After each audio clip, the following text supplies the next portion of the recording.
सभी साथियों को क्रांतिकारी जय भीम। भीम आर्मी चीफ व एएसपी पार्टी के राष्ट्रीय अध्यक्ष दूसरी बार कल सहारनपुर के अंदर वो पहुंचे। आप सभी को बता दें कि एएसपी पार्टी से चुनाव लड़ने के बाद और सांसद बनने के बाद चंद्रशेखर आजाद जी का सहारनपुर के अंदर दूसरा दौरा है। जब उन्होंने पहले सहारनपुर के अंदर वो सांसद बनने के बाद आए थे तो लाखों की संख्या में सहारनपुर के लोगों ने उनका स्वागत किया और उनका वेलकम किया।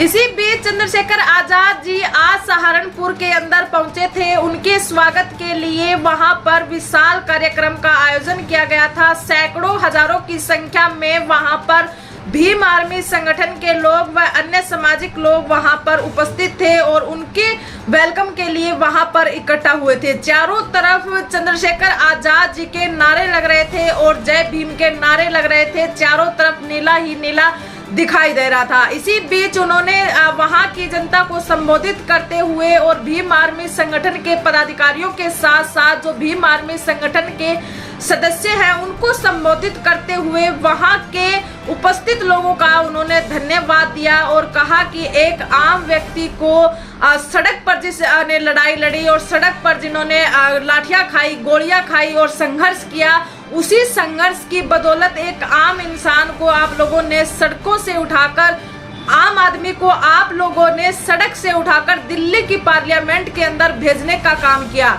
ये सभी आप लोगों के संघर्ष की बदौलत है, आप लोगों के कार्यों की बदौलत है। जिस तरीके से सहारनपुर के लोगों ने जो लड़ाई लड़ी, सहारनपुर के लोगों ने जिस तरीके से भीम आर्मी संगठन का विस्तार किया और भीम आर्मी संगठन के साथ मिलकर उन्होंने जो दबे कुचला जो समाज है उनके हक अधिकारों की आवाज उठाने के लिए मेरे साथ कंधे से कंधा मिलाकर जिस तरीके से चला, उसी की बदौलत आज हम दिल्ली की पार्लियामेंट में पहुंच पाए। इसी के साथ उन्होंने आगे कहा कि जो लड़ाई हम लड़ रहे हैं, जिस लड़ाई को लेकर हम चले थे, वो लड़ाई और वो हमारा जो लक्ष्य था, जो हम सोच कर चले थे, वो लक्ष्य अभी पूरा नहीं हुआ है, अभी और भी बहुत आगे बाकी है। ये तो एक केवल पहली सीढ़ी है जो दिल्ली की पार्लियामेंट में हम पहुंचे हैं, आप सभी की बदौलत है। लेकिन अभी आगे और बहुत बड़ी लड़ाई है। आज भी गांव के अंदर आज भी हमारे लोगों को वो तमाम सुख सुविधाएं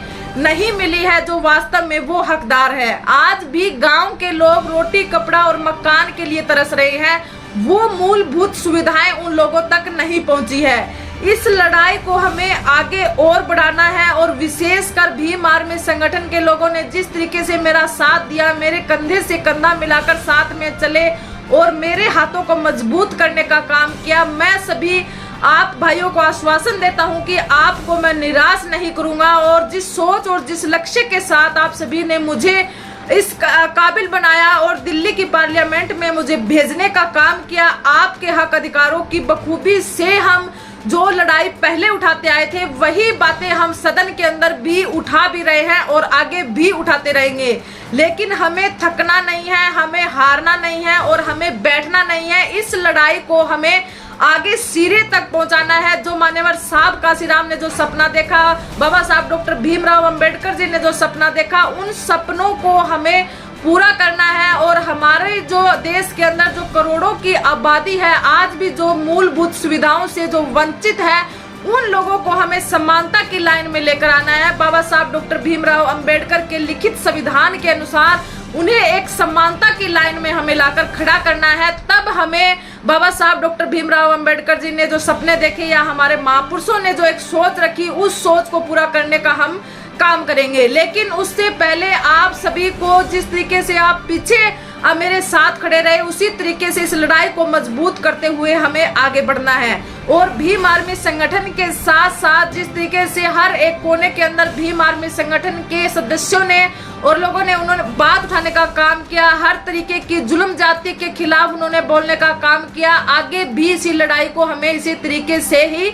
रखना है और एएसपी पार्टी को मजबूत करने का काम भी साथ साथ में हमें ये भी करना है। इसी बीच आप सभी को बता दें कि उन्होंने सहारनपुर की जनता के साथ साथ तमाम उन संगठन के साथियों का भी धन्यवाद किया, जो अलग अलग क्षेत्र में भीम आर्मी संगठन के बैनर के तले जो काम कर रहे हैं और भीम आर्मी को मजबूत बनाने का काम कर रहे हैं, एएसपी पार्टी को मजबूत बनाने का काम कर रहे हैं, उन सब को धन्यवाद देते हुए कहा कि आगे की जो सरकार होगी, आने वाला जो परिवर्तन होगा, आने वाली जो सरकार होगी वो आप सभी की होगी। जो करोड़ों की जो आबादी है, जो तमाम सुख सुविधाओं से जो वंचित समाज रहा, उनकी आने वाली सरकार होगी। आपकी जो लड़ाई है, आपकी जो सोच है, जिस सोच को हम लेकर चले थे, उसी सोच में आगे बढ़ते हुए परिवर्तन जो इस देश के अंदर होगा और परिवर्तन के अंतर्गत आने वाली जो सरकार होगी वो दलित समाज के लोगों की होगी, जो बैकवर्ड समाज है उन लोगों की होगी, मुस्लिम समाज के लोगों की होगी, और जो अति पिछड़ा वर्ग आदिवासी लोग हैं, गरीब जो लोग हैं, उन लोगों की सरकार बनाने का हम काम करेंगे। इसी तरीके से बहुजन समाज से जुड़ी हुई तमाम खबरें देखने के लिए आप हमारे चैनल से जुड़े रहे। वीडियो को ज्यादा से ज्यादा शेयर कीजिए और चैनल को सब्सक्राइब कीजिए। धन्यवाद।